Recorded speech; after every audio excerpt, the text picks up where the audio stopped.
Eu gosto de vir aqui no Rio Grande do Sul discutir política, porque é um dos estados brasileiros que tem uma consciência de direitos e de cidadania mais forte. Quando eu vou a Minas, eu sinto como eles são complexos e sofisticados no jogo político, mas muitas vezes dentro de uma perspectiva conservadora. Mas, de qualquer jeito, é admirável assim, a consciência do jogo democrático, das articulações, das interações, da necessidade de considerar o outro. Eles são muito bons nisso. E o Rio Grande do Sul é bom em luta pela cidadania, por direitos. Então, vocês têm dado uma contribuição ao Brasil muito grande. Sempre que eu venho aqui, eu gosto muito de ouvir. Parte do que eu ia dizer, o secretário acabou de dizer. A primeira coisa assim, substantiva que eu ia dizer é que a gente não pode pensar a cultura... A gente não pode pensar a cultura como uma pauta setorial. É evidente que tem uma pauta setorial. A cultura brasileira precisa ter, por parte do Estado, um reconhecimento da sua importância e, portanto, o Estado é incontornável. O mercado gera acesso, o mercado tem sua dinâmica de estímulo, mas o mercado sempre é limitado pelo referencial básico, que é o lucro. O acesso que o mercado dá, por exemplo, para a nossa população é do tamanho do bolso da pessoa. Se você tem dinheiro, você tem acesso a tudo. Se você, mais ou menos, você tem acesso a alguma coisa. Se você é pobre, você tem acesso à TV aberta. A verdade é essa. Então, é preciso que o Estado assuma suas responsabilidades na área cultural se a gente quer construir um país que tenha condições de enfrentar os desafios do século XXI. A pauta da cultura tem a ver com tudo. Com a construção da democracia, como foi afirmado aqui, com a revitalização das instituições e com a própria prática democrática. Eu acho que os operadores da política estão vivendo um momento de baixa, de descrédito, a própria democracia brasileira está passando por um momento de baixa credibilidade junto da população e é preciso revitalizá-la. E eu acho que a área cultural tem elementos importantes para trazer para a discussão política para que a gente possa, de fato, enriquecê-la. A cultura tem a ver com o desenvolvimento, principalmente o desenvolvimento no século XXI, que cada vez mais se desloca para uma economia imaterial, para uma economia de significados e conteúdos, e é preciso preparar o Brasil para se mover de forma satisfatória nessa área, mesmo com essa base cultural, essa diversidade cultural riquíssima que nós temos. Se nós não formos capazes de aprofundar esse processo e garantir desenvolvimento cultural para o Brasil, nós não teremos condições, de fato, de enfrentar os desafios de montar uma economia pós-industrial sólida e, de fato, consistente. Tem a ver com justiça social. Os seres humanos demandam e necessitam da dimensão simbólica, não só no sentido da capacidade de expressão, da necessidade de expressão, como também no sentido da fruição. Então, o Estado tem uma responsabilidade enorme, e só um Estado democrático, de fato, pode ter sucesso nessa área, porque só um Estado democrático pode, de fato, propor políticas públicas que, de fato, tenham a capacidade de integrar a população, de garantir a realização dos seus direitos culturais, tanto no sentido da expressão, quanto no sentido do acesso pleno, porque, como eu disse, o mercado gera acesso, mas é sempre um acesso relativo. Com a educação, a cultura tem muito a ver com a educação. Eu não acredito que a gente tenha a capacidade de gerar educação de qualidade para todos, que nós estamos necessitando, que já faz parte da consciência nacional, de que um dos entraves do Brasil é a baixa qualidade da educação. Nós temos tido avanços enormes, mas eu acho que ainda tem gargalos importantes. Mas para a superação desses gargalos da nossa educação, eu acho que não há possibilidade de enfrentá-los sem a reintrodução da cultura e o fortalecimento da cultura dentro da sala de aula, junto aos alunos, aos professores, nas atividades extracurriculares, para que a gente possa, de fato, enriquecer esses processos de preparação das novas gerações. A preparação das novas gerações não deve ser pensada no sentido estreito, que acabou predominando nas últimas décadas no Brasil, de formação para o mercado de trabalho. Esse é um componente. A educação tem que preparar para a cidadania e possibilitar a plena realização humana de cada brasileiro. Então, nesse sentido, é fundamental de que a gente compreenda de que a relação educação e cultura precisa avançar muitíssimo, muitíssimo.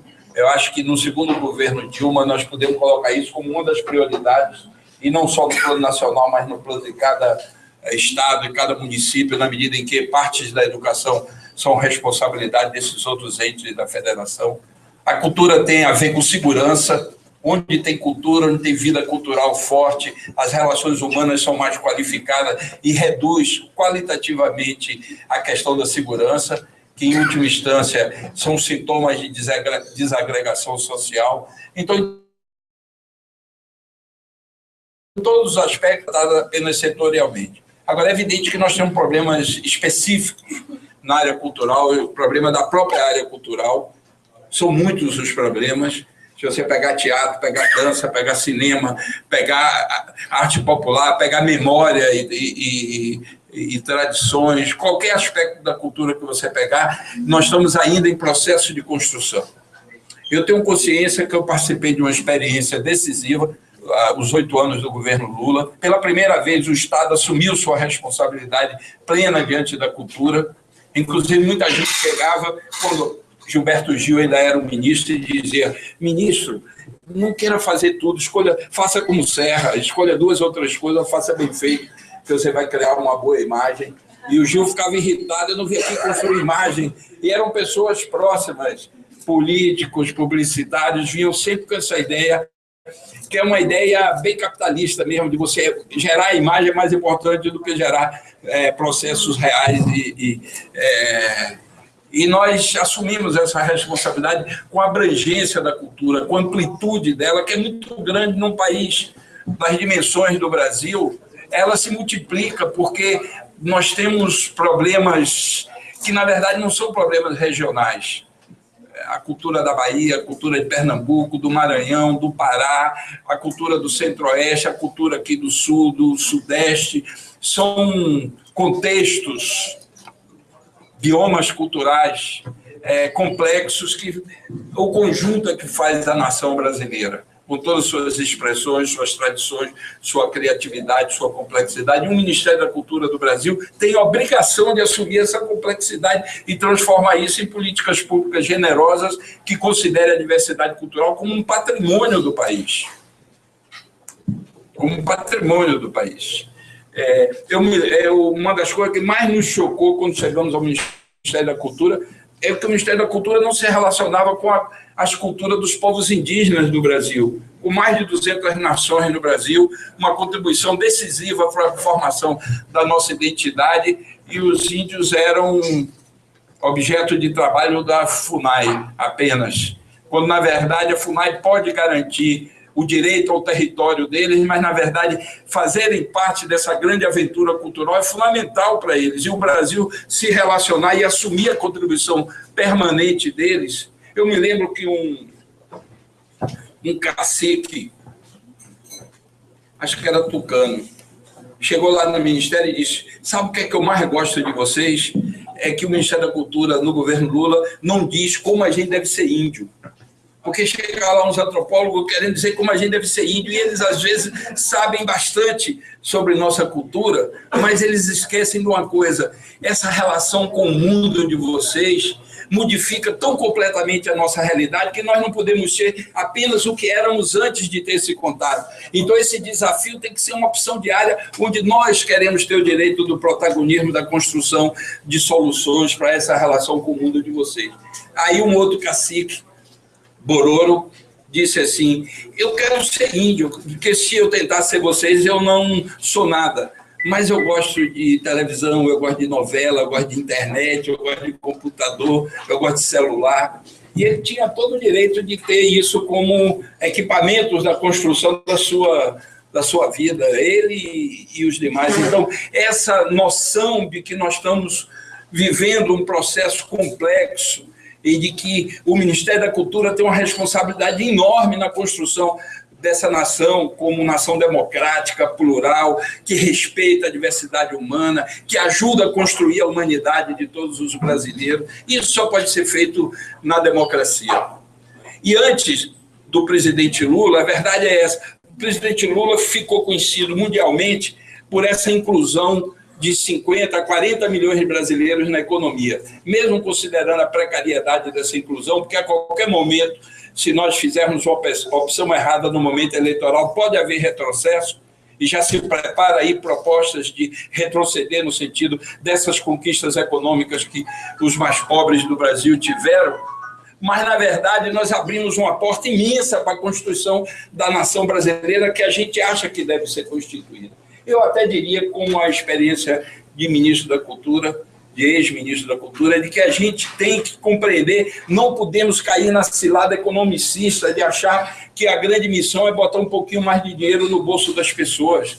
Na verdade, a gente tem que reduzir a desigualdade, construir uma república, de fato, por mais antigo que seja essa noção de república, porque é do final do século XIX, mas o Brasil é uma república de desiguais, os direitos se realizam de maneira diferente, o acesso a direitos e oportunidades é absolutamente desigual no Brasil.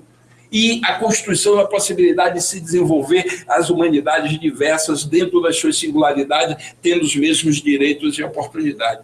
Então, a combinação da diversidade humana, da diversidade cultural, com os direitos de cidadania, com a necessidade desse conceito de igualdade, é fundamental e cabe à área cultural, eu falei ministério, mas não é só ministério, cabe toda a área cultural trabalhar bem isso para incrustar na sociedade brasileira, para que não seja mais possível retroceder em relação a essa construção. Mas, na verdade, ainda é possível retroceder. A gente viu que, mesmo na passagem do governo Lula para o outro, a gestão que nos sucedeu meio que vacilou na consolidação do processo. A atual ministra retomou o processo que nós tínhamos começado, mas precisamos recuperar a grandeza inicial, o impulso transformador inicial para que a gente, de fato, continue essa viagem de construção de uma nação ampla, generosa, plural, democrática, e onde as pessoas possam, de fato, se constituir com seres humanos completos. Então, essa construção cabe à área cultural. As manifestações artísticas, linguagens artísticas, o teatro, a dança, o cinema brasileiro, tem um papel enorme de nos revelar quem somos, de construir e de enfrentar as mazelas, às vezes históricas aí de 500 anos da formação da sociedade brasileira. Então, tem uma missão enorme, mesmo que esteja falando de subjetividade, de dimensões do afeto. É preciso que a gente se constitua como realidade simbólica do Brasil, como parte da compreensão e da sensibilidade dentro dessa complexidade que somos nós. Então, a pauta específica é importante. A pauta específica da cultura, ela não pode ser subestimada. Quando a gente fala de que ela não pode se reduzir à pauta específica, não é nem um pouco, a gente amplia o problema. Na verdade é isso, a gente amplia o problema, porque torna mais complexo, mais amplo e ultrapassa os limites de um ministério. Na verdade, parte da dimensão cultural está no Ministério da Educação, está no Ministério da Agricultura, está em vários ministérios. Quer ver um exemplo? Uma determinação do Ministério da Agricultura proíbe a produção dos queijos sem pasteurizar.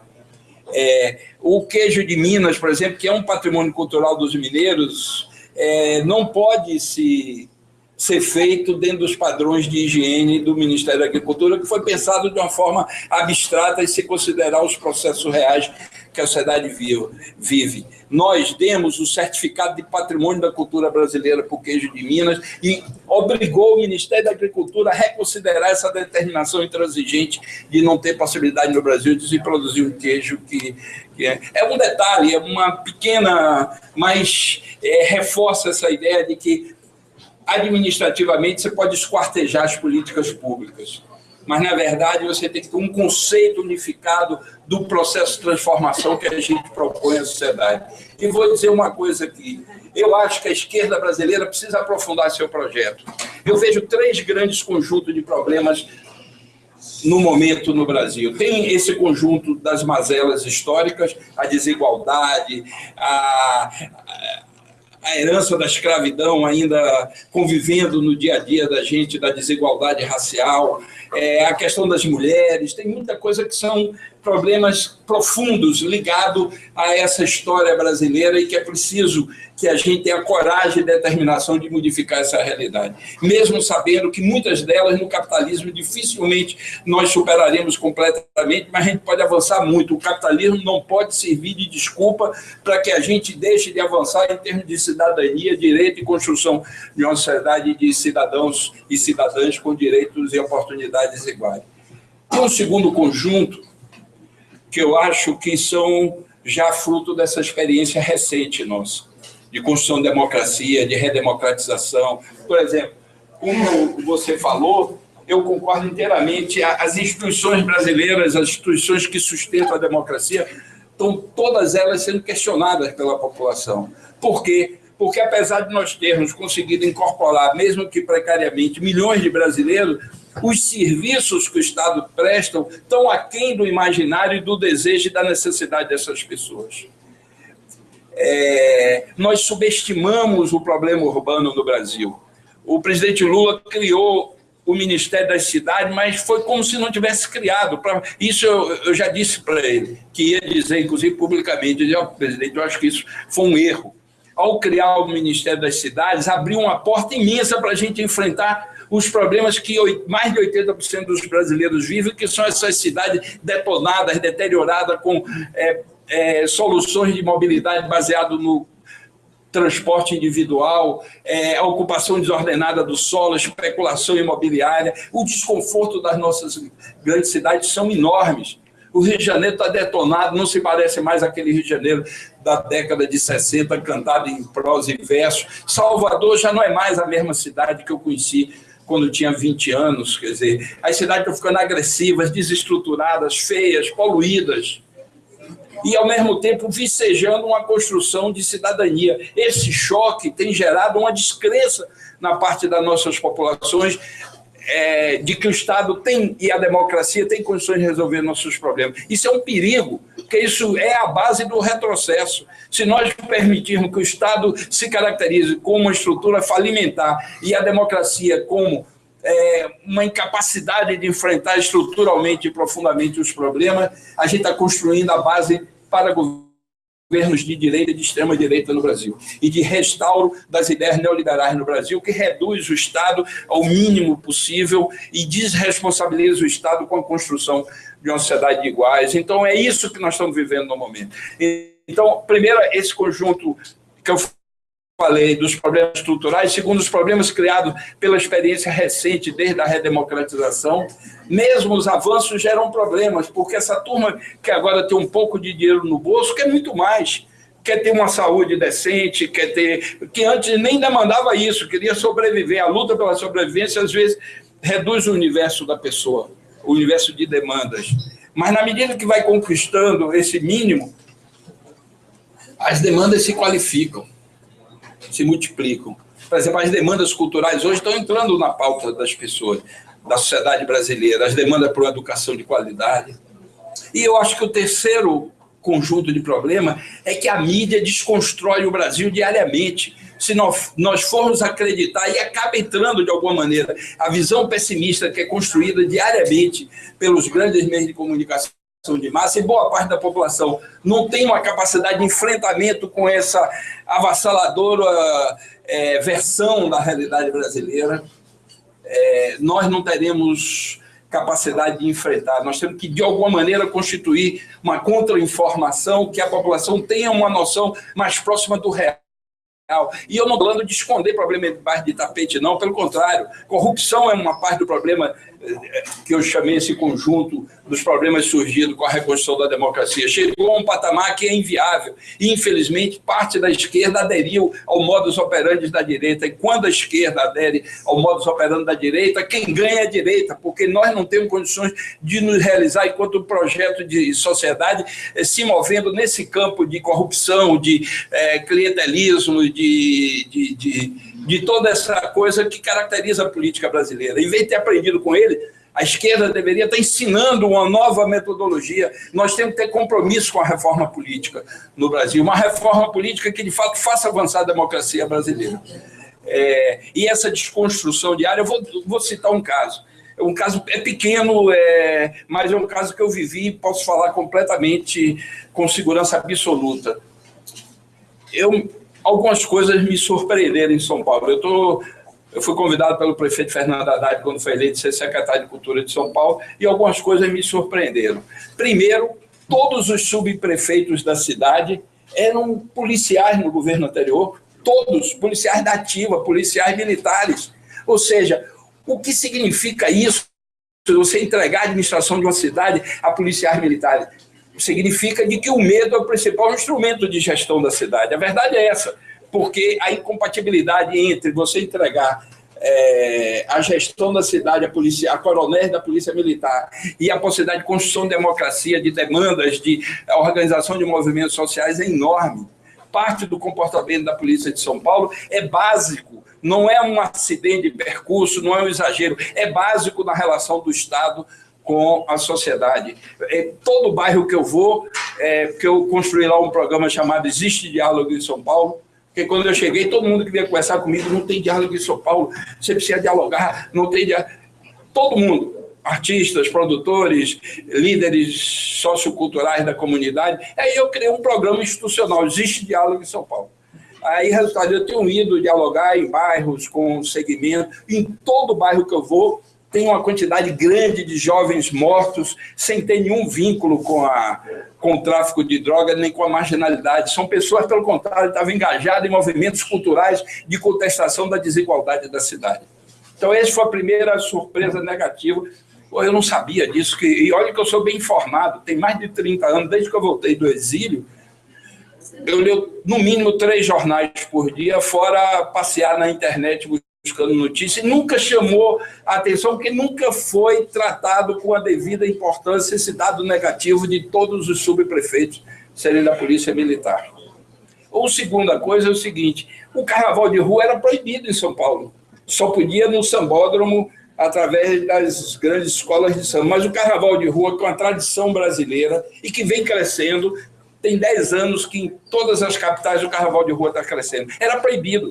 Claro, a polícia fazia do seguinte jeito, cacete em alguns, tolerância com outros, e administrando uma coisa. Tem organização carnavalesca de rua, tem mais de 100 anos em São Paulo. Então, primeira coisa que, no segundo dia de secretário, o gabinete foi invadido por organizações carnavalescas cantando músicas de carnaval e com um manifesto pedindo de que a prefeitura legalizasse o carnaval de rua de São Paulo. Eu disse, está legalizado, isso é tão absurdo que antes de falar com o prefeito eu garanto que está legalizado o carnaval de rua. Então, no primeiro ano, só tivemos tempo de legalizar. Agora nós saímos com a legislação para garantir que a festa seja pública, de que a autonomia dos blocos e das organizações carnavalescas, e a gente foi administrando para gerar serviços, segurança de qualidade. Pois bem, tivemos o primeiro carnaval nesse contexto, com a legislação. No outro dia, a Folha de São Paulo botou: blocos de carnaval deixam um rastro de violência e destruição na cidade. Mentira, não teve os 3 exemplos que eles dão, não tinha nada a ver com carnaval. Uma é o seguinte, exatamente por não ter carnaval, os jovens de várias áreas da cidade, principalmente da periferia, vão numa praça chamada Benedito Calixto, bebem, fumam, cheiram, fazem o que querem lá, bebem muito. Aí, mais ou menos, 3 horas da manhã, eles vão na porta de um banco, fazem xixi, acho que é o Bradesco, e depois picham, nada contra o Bradesco, mas é o banco que está ali perto deles, depois picham várias casas e vão embora. Aí, isso era um exemplo de destruição que sempre houve, é só olhar os BOs da polícia da região, que isso é uma prática histórica. Inclusive, se tivesse bloco ali, eles estariam brincando o carnaval, não estariam fazendo isso. Um bêbado que atropelou 4 ou 5 foliões, mas é o bêbado que atropela no carnaval e fora do carnaval. E uma briga que teve na celebração do aniversário de uma parte da cidade, que era outro município que foi conurbado pela cidade de São Paulo, e eles comemoram sempre o aniversário da cidade como se ainda fossem um município autônomo. Não teve um exemplo, inclusive, um sentimento de conquista, porque todo mundo sabe que o carnaval é importante, na vida social brasileira, e o fato de ter sido liberado com regras democráticas gerou um compartilhamento da responsabilidade de gerar um bom carnaval, que dificilmente repetiremos naquele grau de segurança, de tranquilidade. E o jornal era um momento de conquista. Nenhum mérito a gente, o mérito foi dos que resistiram décadas e décadas para garantir a existência do carnaval de rua, e no outro dia os caras botam... blocos deixam rastro de violência e destruição na cidade de São Paulo. Quer dizer, e assim é tratado tudo, a parcialidade com que a realidade brasileira, e sempre para baixo, sempre tentando destruir a autoestima do povo brasileiro, sem reconhecer os processos positivos que a sociedade está vivendo. Então, a gente acaba juntando com os problemas reais que são constituídos na vida diária das instituições, dos operadores da política, da economia, todo esse conjunto. A gente ainda tem de sobra essa desconstrução do Brasil diariamente na mídia. Então, eu acho, por isso que eu vim aqui para dizer, eu acho importante que o Rio Grande do Sul reeleja Tasso Genro, é um dos melhores quadros da República Brasileira, uma pessoa de uma integridade absoluta, de uma lucidez enorme e que tem uma possibilidade de contribuir nessa renovação do projeto de redemocratização da sociedade. Acho que o Bigode também é um cara... Eu descobri aqui que o nome dele é Bigode. Então, Bigode também é uma pessoa de uma finura humana imensa e que tem uma contribuição a dar ao próprio... Os dois têm uma contribuição a dar ao próprio PT, que, na verdade, depois da queda do Muro de Berlim, nós estamos navegando sem carta de navegação. A humanidade, o mundo avançou em direções que ninguém sabe completamente o que fazer, e é preciso ter pessoas com lucidez, com integridade, com disposição de representar os interesses coletivos para que a gente possa ir avançando. Os dois, os parlamentares, eu acho importante também, e é fundamental eleger a presidenta Dilma. Se vocês me perguntarem, mas tem muito erro, se disserem, se tem muito erro, teve muito erro. Na área cultural mesmo, houve erros enormes. A interrupção de um processo de construção de uma política pública democrática, complexa, que tem servido de exemplo para muitos países do mundo. Muitos países do mundo, o que se construiu aqui no Brasil de relação com a sociedade, de construir política pública a partir de diálogo.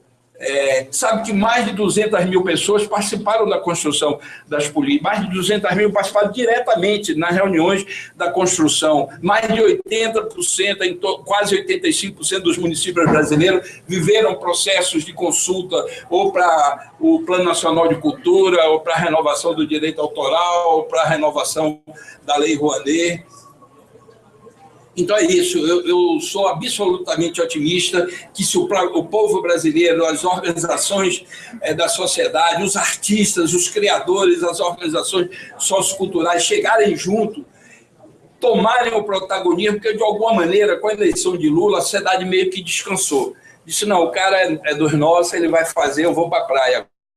Agora, não é bem assim, mas houve um certo relaxo, um excesso de delegação de representação. O próprio presidente me disse isso outro dia. Eu já estava mais ou menos consciente disso. O presidente falou com todas as letras, me disse, Juca, a continuidade desse processo, nós temos que remobilizar a sociedade, porque sem ela os governos não têm condições de acertar. Sozinho somos cercados pelos interesses mais mesquinhos da sociedade e a gente não avança, acaba cedendo aos processos.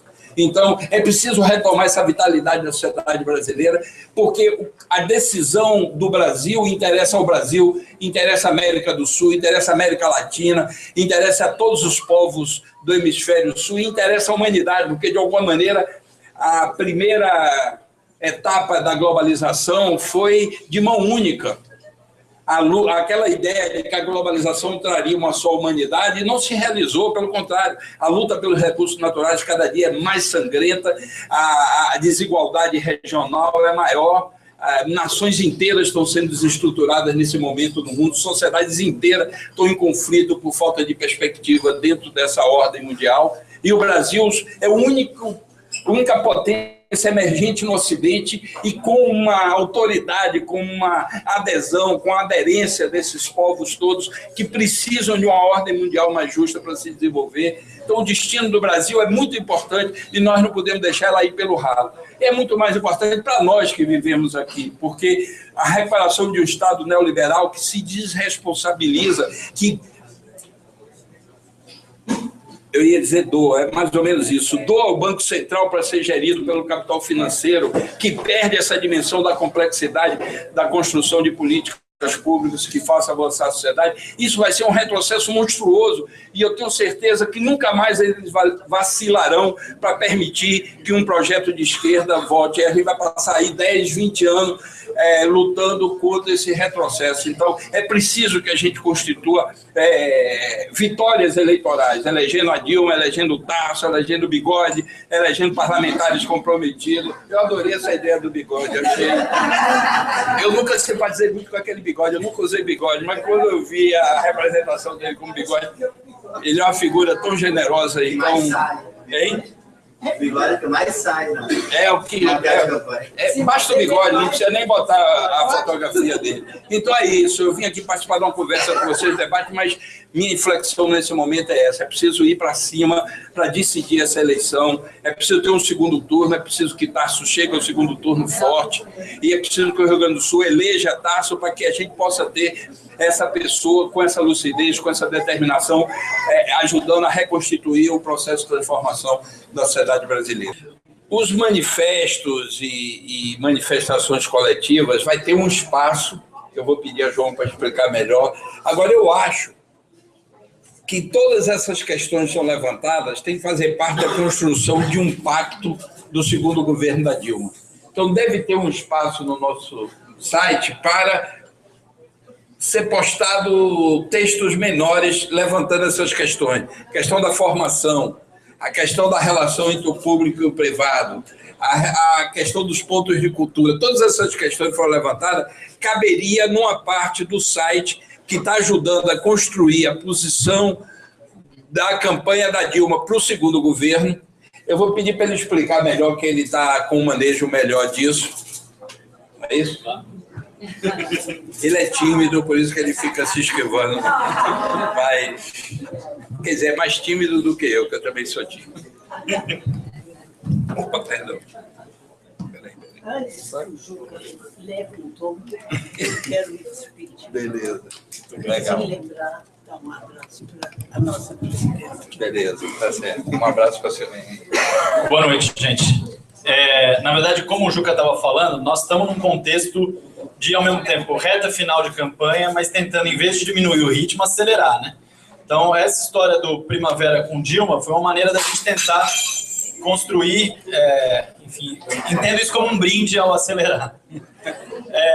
Foi uma tentativa também da gente reforçar o chamado e a tentativa de reencantamento do setor cultural, mas não a partir de palavras ao vento, a partir de ações práticas, a partir de iniciativas concretas como essa, e a partir de um tipo de construção e de diálogo que se dê também com as propostas e um processo de escuta muito forte com o conjunto da sociedade.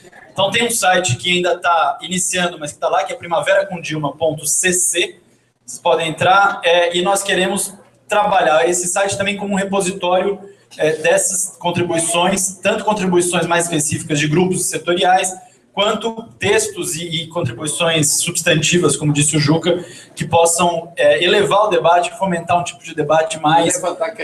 levantar questões fundamentais aí para esse setor cultural.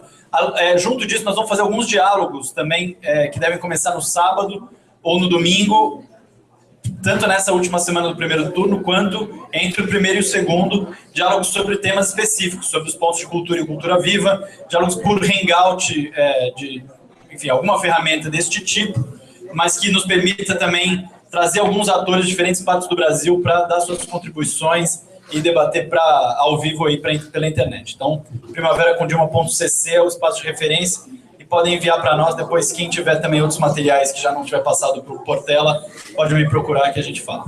Então, por um lado, é no mesmo lugar onde serão publicados os manifestos? Não, né? Sim, a gente vai estruturar, a partir do site, estruturar esses... Eu acho melhor separar os manifestos e essas contribuições individuais, tipo... Olha, eu já fui. Rio de Janeiro, participei 2 vezes, 2 debates maiores do que esse. Minas Gerais, São Paulo, Fortaleza, estou indo para o Acre. Então, cada lugar que eu chego, as questões muitas vezes são diferentes, mas são todas ricas, que devem fazer parte dessa construção de um grande compromisso de uma política cultural para o novo período. Então, além dos manifestos, essas contribuições individuais e essas preocupações, mesmo que não tenham uma solução, é muito importante para ir construindo. E é o seguinte, eleição é disputa. Se nós não explicitarmos nossas posições, nossas preocupações, nossos compromissos, ou se a gente só manifestar assim em pequenos grupos, a gente não tem condições, de fato, de criar um grande movimento político-cultural. Então, eu estou pedindo a João para falar, para poder a gente participar o máximo possível, porque a presidenta Dilma está correndo perigo de ser eleita no primeiro turno. Eu acho muito difícil, mas as últimas pesquisas estão indicando que o crescimento dela, a queda da Marina e... Agora, temos que nos preparar para a possibilidade, que é mais real, do segundo turno. Então, se tiver segundo turno, nós vamos ter aí uns 40 dias de muita batalha, e a participação de cada um na internet, na rua, no seu ambiente de trabalho, nos seus ambientes sociais, é muito importante para a gente garantir de que não haverá retrocesso no Brasil, nem no Rio Grande do Sul. Eu queria me manifestar sobre algumas coisas. Eu acho que as prioridades do segundo governo Lula, segundo governo Dilma, tem que ser formação. Formação na área artística, formação na área técnica e formação na área de gestão. E formação de público. Aí já é outra questão, mas, de qualquer jeito, a formação dos que fazem cultura, dos que operam os equipamentos, dos que garantem uma base técnica complexa, isso tem que ser, porque, inclusive, já está faltando gente. A produção audiovisual de São Paulo está importando técnico da Argentina e da Alemanha, porque não tem suficiente em São Paulo. Então, a gente sempre foi muito descuidado no Brasil com a formação. Muita gente aprende, como diz na Bahia, nas coxas. Vai aprendendo na prática e acaba sabendo fotografar, sabendo iluminar, mas é preciso tornar mais complexo essa base técnica das nossas artes, e é preciso investir nisso. Eu acho que uma das prioridades deve ser essa. Acho que a Funarte tem que ser renovada. A Funarte teve seu momento áureo no início da redemocratização. Foi uma das fragilidades do nosso período, reconheço isso com a maior tranquilidade. Nós não conseguimos renovar a Funarte ao ponto de que ela fizesse parte desse grande movimento, o que gera, às vezes, a impressão de que demos mais prioridade para as outras manifestações culturais do que para as próprias artes. Então, é preciso corrigir isso. As artes são o epicentro desse mundo simbólico. É a parte mais complexa, mais desenvolvida, e que elabora em cima de todo esse contexto sociocultural, e, portanto, ela não pode ser desprezada, nem a gente pode caminhar numa direção que a gente coloca as outras manifestações culturais em oposição às artes, porque elas são o epicentro e elas são fundamentais para a constituição do desenvolvimento cultural do povo brasileiro. E a Funarte é fundamental.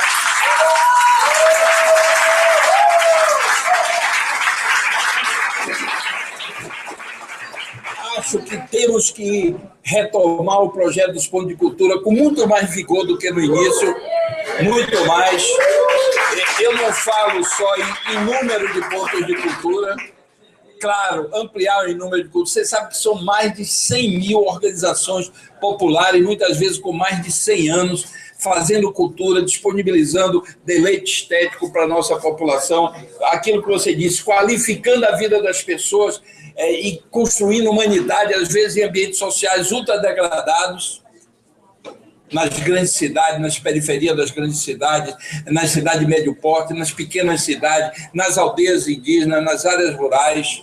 Um dos momentos mais emocionantes como ministro foi quando eu fui no interior de Pernambuco e vi uma orquestra sinfônica de jovens lavradores que terminavam no final da tarde do seu trabalho e iam para uma escolinha de música com um maestro que se formou em São Paulo e perdeu o gosto de ficar correndo por uma carreira individual e voltou para a sua cidade para criar essa orquestra com lavradores, tocando Bach, tocando Vivaldi, tocando Villa-Lobos. E eu achei impressionante como é possível impregnar todo o tecido social brasileiro dessa dimensão mais profunda que a arte é possível construir. Agora, acho que a gente tem que introduzir alguns elementos.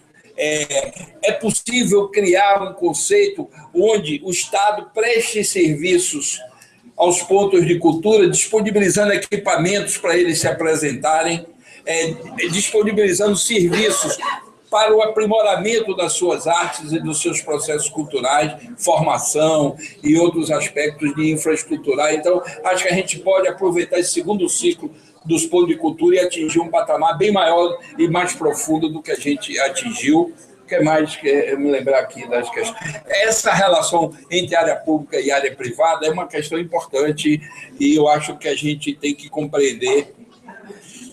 Uma das maiores dificuldades da esquerda é gerir o Estado no capitalismo, porque você é obrigado a entender de que não é possível desenvolver a dimensão social sem considerar o modo de produção vigente. Então, tem que ter uma inteligência e uma sabedoria na produção do interesse social como a força motriz, mas, ao mesmo tempo, reconhecer as iniciativas privadas e trabalhar com elas no sentido de garantir de que elas assumam uma parte da responsabilidade social de criar o desenvolvimento cultural. Eu não tenho nenhum preconceito, pelo contrário, acho que em alguns momentos a gente polarizou excessivamente. OS é automaticamente sinônimo de privatização, não é.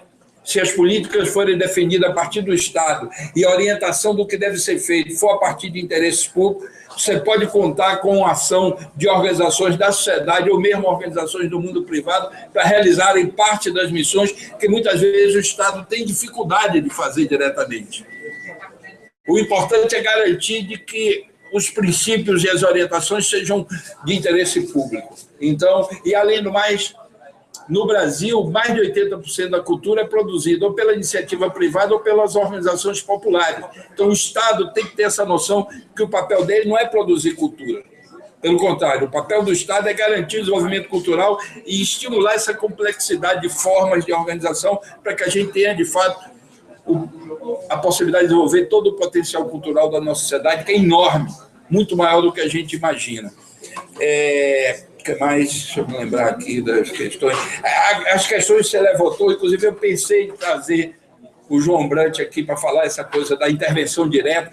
Eu quero gerar uma polifonia nessa campanha. Não é eu ficar falando o que é certo, o que é errado, porque isso é secundário. É como disse o secretário, são muitas pessoas que participaram, mais de 200 mil pessoas participaram da construção das políticas públicas do Ministério. Se nós, eu e Gil, temos algum mérito, foi ter garantido esse processo de participação direta na construção e na execução das políticas. Então, se você conseguir botar no post da campanha, no Primavera com Dilma, as questões que você levantou, as questões trabalhistas, as questões de aposentadoria, as questões específicas do circo. Eu estou citando você como exemplo porque eu me inspirei em chamá-lo na hora que você estava falando. Eu acho que a gente pode constituir realmente um compromisso público, onde todos deram sua contribuição no sentido de enriquecer, de que o segundo governo Dilma seja um avanço e uma ida para frente, não ficar na pasmaceira ou olhando para trás. E não é hora da gente parar o carro e se vangloriar. Pelo contrário, no meu discurso de encerramento na entrega do Ministério, eu disse que, por mais que a gente tenha feito, a gente não passou de 36,7% do caminho que a gente precisa percorrer. É claro que eu inventei esse número aleatoriamente, mas para mostrar que não chegamos nem à metade do caminho. Hein? É isso. É isso. Tu nunca esteve numa postura de ministro. Não, sempre esteve numa postura de uma pessoa... Não, eu tive postura de ministro, mas um ministro democrático. Porque também, se eu não assumisse como ministro, eu não tinha dado certo, porque tem hora que a autoridade democrática também tem que ter uma postura. Eu não entrei num debate sem marcar minha posição clara. Eu acho isso. E muitas eu me modifiquei no próprio processo de discussão, porque não tenho essa ilusão de ser todo-poderoso, nem coisa desse tipo. Pelo contrário, uma vez uma mãe de santo jogou buzo para mim e disse: sua missão é abrir portas. Então, eu tomei consciência disso. E o que a gente fez foi abrir portas lá no Ministério. Abrir mais portas para todo mundo. Entrou quem quis e eu acho que deve continuar aberta para a gente construir, de fato, um Estado democrático do Brasil, porque sem esse instrumento chamado Estado, a gente não constrói a sociedade que a gente quer.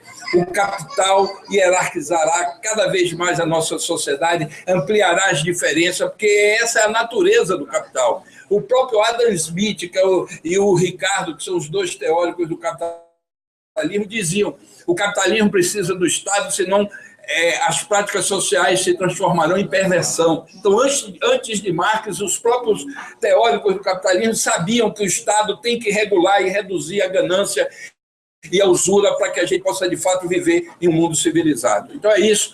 Quero agradecer, foi excelente a conversa da gente. Estimulo que vocês mandem para poder as pessoas verem no Brasil inteiro que as questões estão surgindo, de que há uma reflexão na área cultural de alto nível e que qualquer política pública que venha a ser feita tem que ter como base essa complexidade que a gente manifestou aqui de uma maneira reduzida, mas se manifestou no Ceará, se manifestou no Rio, se manifestou em São Paulo e certamente na Bahia, no Acre, que são meus próximos destinos também. Nós vamos ter essa mesma conversa e com as diferenças dessa diversidade geográfica e cultural do Brasil. Então, e vamos à luta, na rua, na rede, onde for, nos nossos ambientes sociais, por mais privado que sejam, vamos constituir, de fato, um grande movimento, inclusive para enriquecer e vitalizar nossos partidos e nossos governantes e nossos operadores da política, porque a política não vive sem a população organizada pressionando e fazendo com que avance. Muito obrigado.